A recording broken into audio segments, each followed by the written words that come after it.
देखिए, किसानों का लगातार संघर्ष जारी है और लगातार, जैसे आज 3 महीने की हम बात कर रहे हैं, 3 महीने से नहीं है, किसान लगातार 6 महीने से संघर्ष कर रहे हैं। जैसे कि पंजाब में 3 महीने लगातार किसानों ने संघर्ष किया है, उसके बाद में 12वें महीने की और 24 तारीख को हम जंतर मंतर पर बैठे थे और किसानों ने कॉल दिया था 26 तारीख को हम दिल्ली में आएंगे।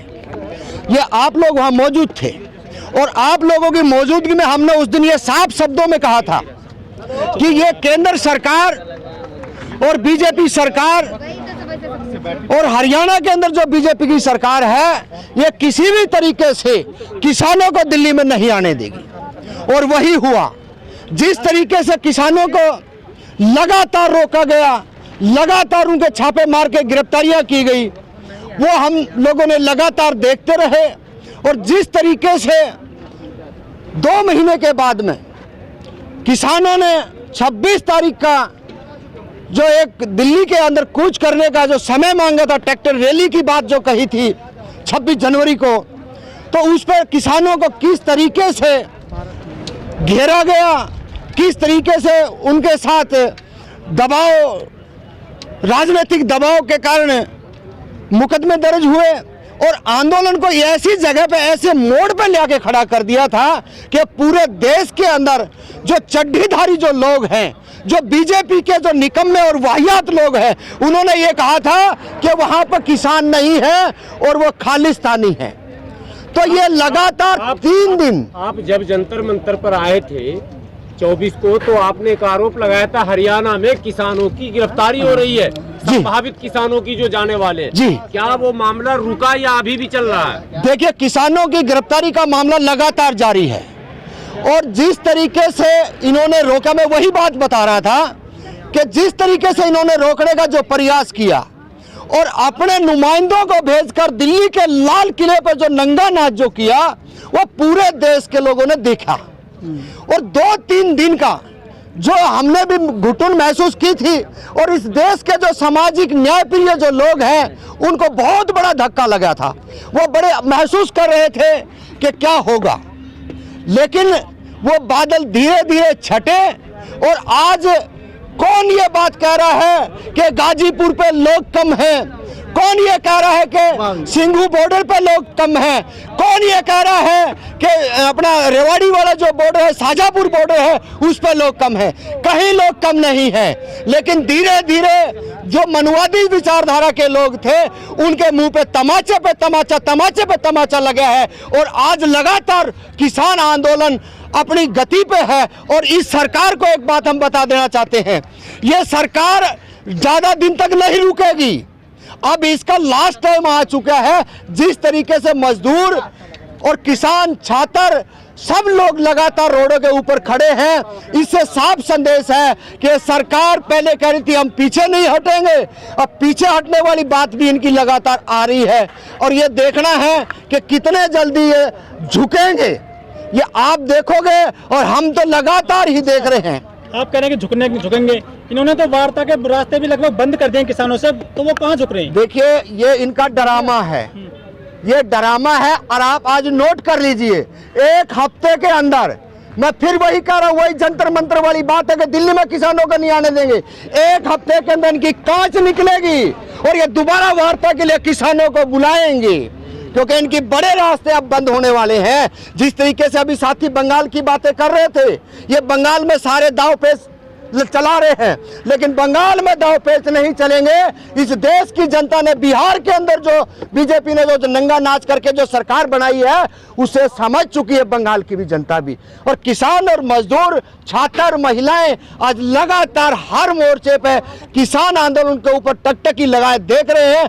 उनको ये पता है कि जीत अगर इस देश के अंदर दबे हुए इंसान की अगर उभरने की है, तो इस सरकार का नामो निशान मिटने की कागार पे। सर, आप कह रहे हैं कि सरकार झुकेगी, किसानों पे मुकदमे हो चुके हैं, जुर्माने हो गए लाखों लाखों रुपए के, जो लोग ट्रैक्टर लेकर के आए थे रैली में, उनपे भी नोटिस दिए जा रहे हैं। सरकार तो पूरा दबा रही है किसानों को। देखिए भाई, घबराते नहीं इन बातों पे, जितना आंदोलन के अंदर जो लोग भी आते हैं, संभाविक बात है, मैं तो आपके माध्यम से पूरे देश की जनता को एक संदेश देना चाहता हूं कि जो भी इस किसान आंदोलन के अंदर है, वो मेरा भाई हो, मेरी बहन हो, मेरा चाचा हो, मेरा ताऊ हो, एक बार जेल यात्रा जरूर करके आए। जब तक जेल यात्रा आप नहीं करोगे तो किसान आंदोलन के अंदर आपकी हाजिरी नहीं होगी।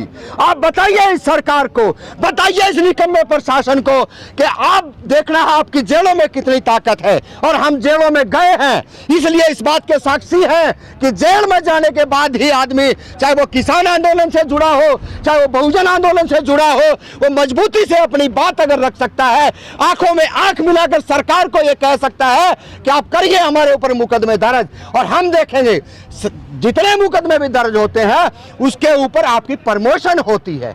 जितने भी हमारे लीडरान देख लीजिए, आज जो मंचों के ऊपर आके आपसे बात करते हैं, चाहे वो समझाने की बात करते हैं, चाहे वो आपको अपने राइट्स बताने की बात करते हैं, एक एक आदमी को आप चुन के देख लीजिए, वो सारे के सारे जेल यात्रा करके आए। उन्होंने आतंकवादी बताया किसानों को, बाद में बोला आंदोलनकारी है, आंदोलनजीवी हैं। अब तो कह रहे हैं कि बंगाल के चुनाव के बाद बंगाल में कि जो किसान है वो तो अपने खेतों में है, वहाँ पे तो कोई किसान ही नहीं है। देखिए, उनकी बुद्धि भ्रष्ट हो चुकी है।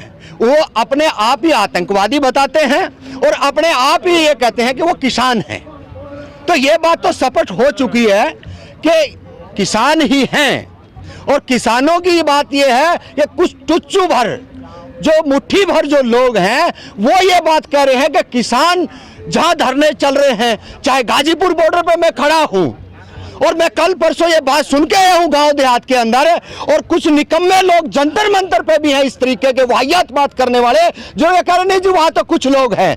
मैं उन हरामखोरों को ये बात बता देना चाहता हूं, आप आइए शाहजहांपुर बॉर्डर पर, आप आइए सिंघू बॉर्डर पर, आप जाइए और किसी बॉर्डर पे, आपको पता चलेगा गाजीपुर बॉर्डर पर लोग कितने मजबूती के साथ जेलों में जाने के लिए, सरकार के साथ लड़ने के लिए और सरकार को खत्म करने के लिए अपने मंसूबे बढ़ा चुके हैं। किसान लगातार आंदोलन कर रहा है, चाहे दिल्ली के चारों तरफ की बॉर्डर की बात हो, चाहे महापंचायत की बात हो। वहीं पर नरेंद्र सिंह तोमर जो कृषि मंत्री हो कहते हैं भीड़ लगा लेने से कानून वापस नहीं होते। अबे उनको हम यही बताना चाह रहे हैं कि भीड़ लगा के आप वहां पहुंचे हो, और ये भीड़ ही है। इस देश की जनता जब जब जगी है तो इस तख्ता पलट हुआ है।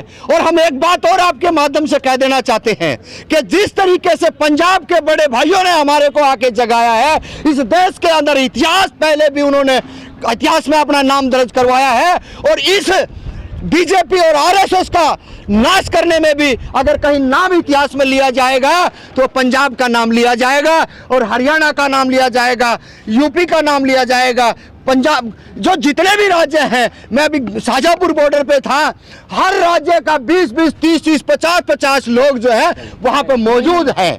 लेकिन ये कहा जा रहा है कि 2-3 राज्य ये नजदीक है, इसलिए लोग यहाँ पे बड़ी आसानी से पहुंच जाते हैं। और मैं तो आपको भी कहूँगा सोशल मीडिया के माध्यम से कि साथियों, एक बार आप जो है शाहजहांपुर बॉर्डर का दौरा जरूर करें, क्योंकि शाहजहांपुर बॉर्डर पे जितनी ताकत से जो लोग लड़ रहे हैं, वहाँ वो पूरे देश के अंदर बात नहीं पहुंच पा रही है। तख्ता पलट का बोल रहे हैं कि तख्ता पलट होगा, तख्ता पलट सरकार करने की, सरकार की तख्ता पलट हो जाएगा, बट किसान आंदोलन कोई असर बंगाल में नहीं दिख रहा है, क्योंकि अमित शाह ने कहा है कि हम बंगाल जीत रहे हैं। नहीं सर, वो देखो, उन्होंने तो, अमित शाह का बयान था ना कि 15 लाख नहीं मिल सकता, जुमला है, ये मेरे बोल नहीं है, ये अमित शाह का ही बोल था।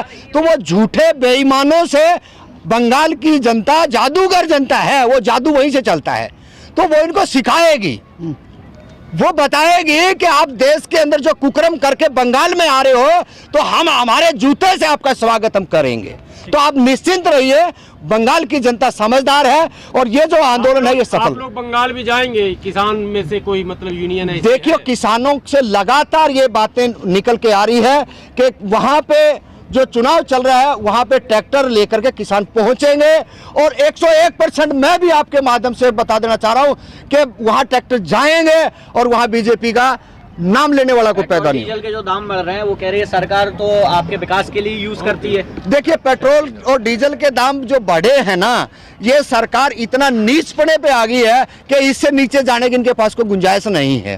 और आम लोगों की जो बात है, आम लोग इस बात का मंथन कर रहे हैं कि किस माध्यम से निकला जाए, क्योंकि आज पक्ष और विपक्ष और आम जनता है जो रोटी के जो मोहताज लोग हैं ना, जिसको बिल्कुल जो ना अपने घर परिस्थिति से बाहर की सोच नहीं रखते, वो लोग भी ये बात सोच रहे हैं कि किस माध्यम से बाहर आया।